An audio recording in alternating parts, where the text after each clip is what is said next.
Hi everyone, my name is Anji Liu. I'm going to introduce our work on improving the exploration-exploitation problem in reinforcement learning.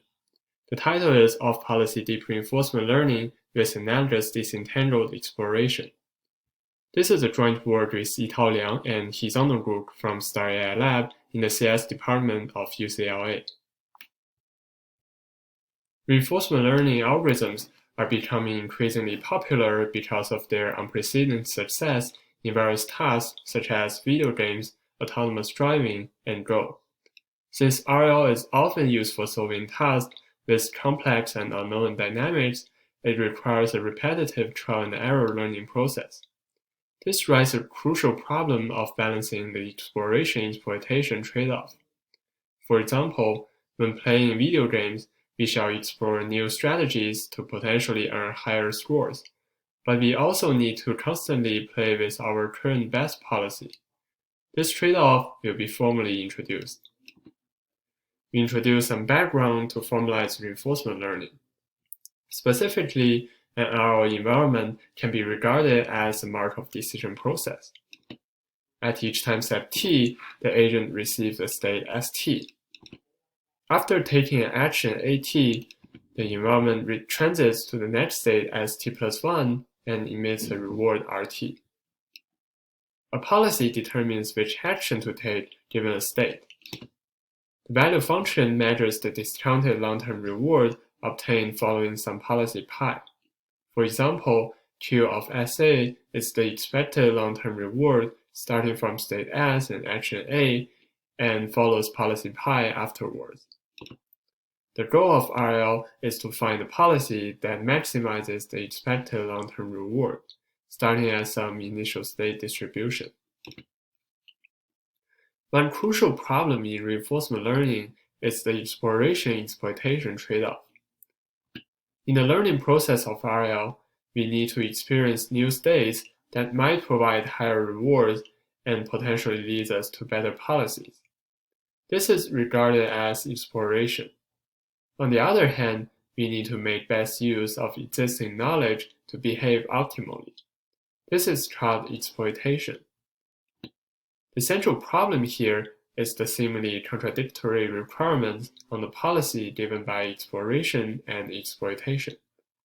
In general, exploration requires the policy to be expressive and stochastic to maximize the probability of finding novel states, while exploitation requires the policy to be optimal and deterministic.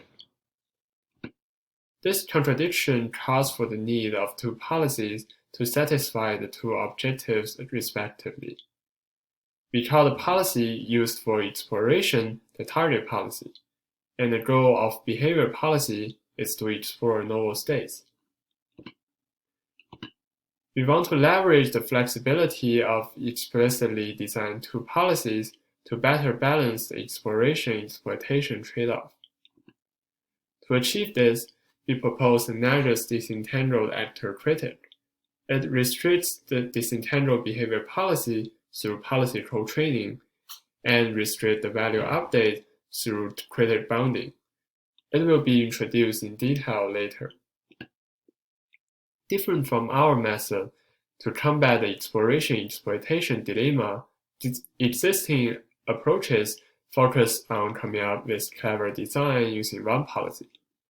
However, with only one policy, the models inevitably lean towards either the exploration side or the exploitation side. One type of method is to design expressive behavior policy that effectively explores the state space. For example, the maximal entropy RL objective allows us to take not only the most rewarding action, but also other promising though less rewarding ones. However, this causes potential failure on exploitation since the expressive behavior policy might deviate significantly from the current optimal policy. On the other hand, if we lean towards the exploitation side, we can have a policy that is always optimal with respect to the current knowledge. However, this is less efficient in terms of exploration since uninformative noise-based exploration strategies are often required. So a natural question to ask is whether we can benefit from explicitly designed separated policies to achieve better exploration-exploitation trade-off. Now we introduce our proposed method, Analogous Disentangled Actor-Critic. From the high level, we leverage the actor-critic framework. On top of that, we design analogous pairs of actors and critics. Analogous is reflected by the intrinsic relation between the two actors and two critics. The behavior policy mu interacts with the environment during training, while the target policy pi interacts with the environment during testing. Similar with classic off-policy method, training experiences are collected and stored in a replay buffer.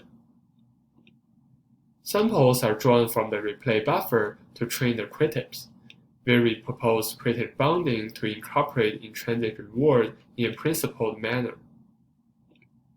In the actor learning phase, we use policy co-training to jointly learn the two policies to achieve effective exploration as well as stable learning. In the following, I will introduce the proposed policy co-training and critic bounding methods in detail. We start from the policy co-training method.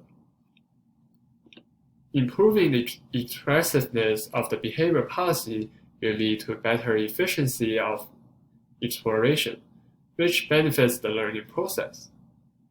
However, it also increases the discrepancy between the target and behavior policy, which causes stability problems during learning.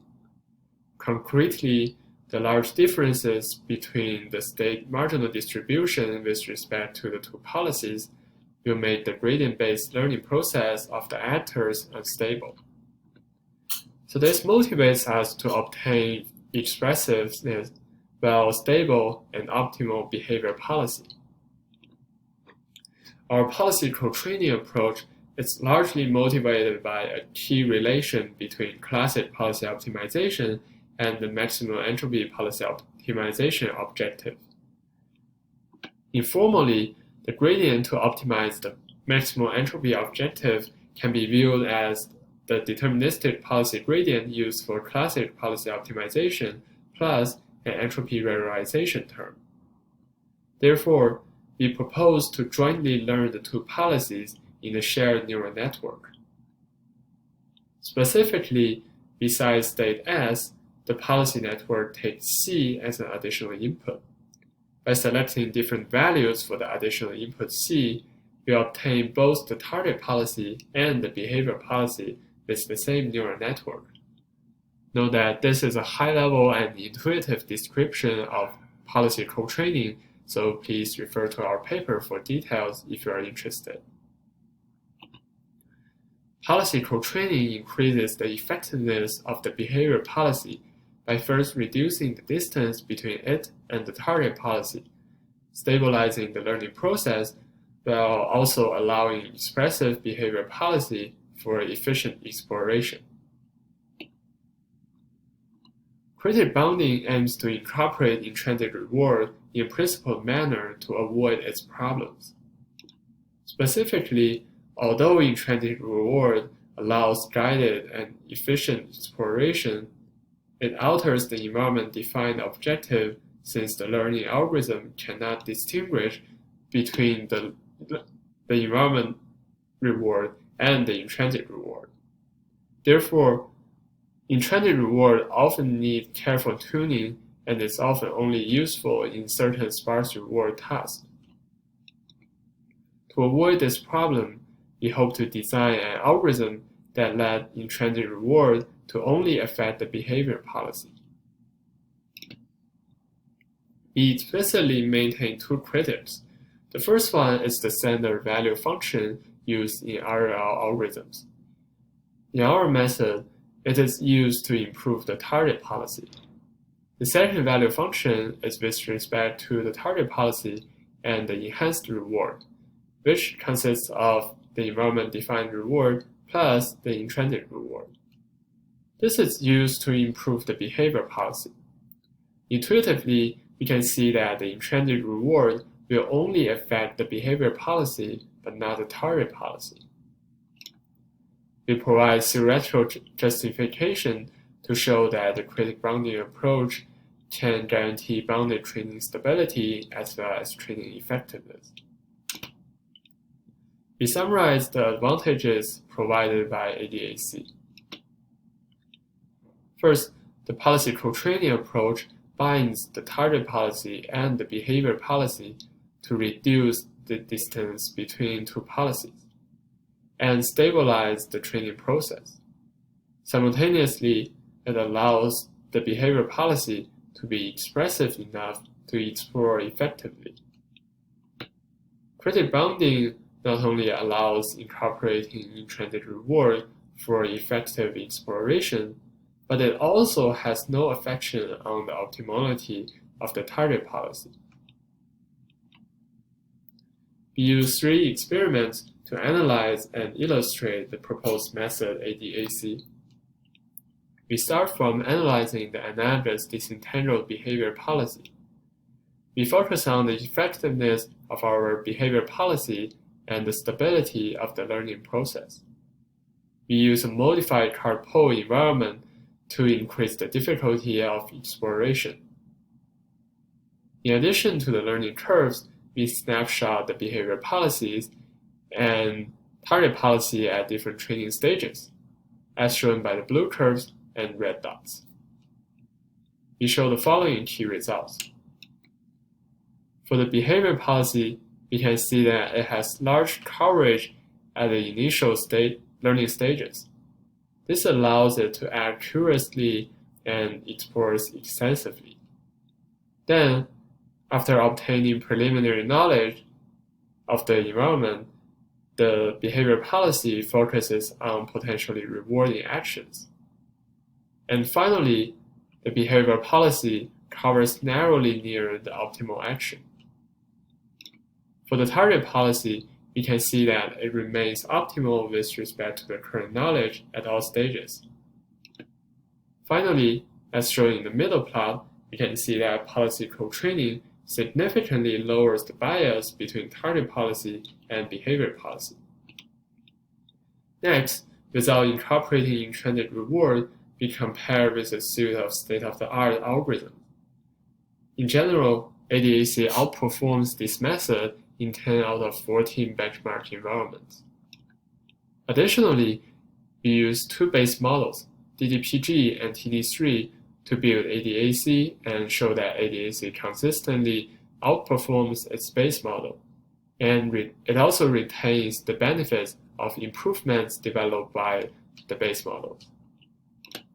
Finally, comparison with SAC reveals the benefit brought by the disentangled structure, since SAC is a state-of-the-art method that uses energy-based policies.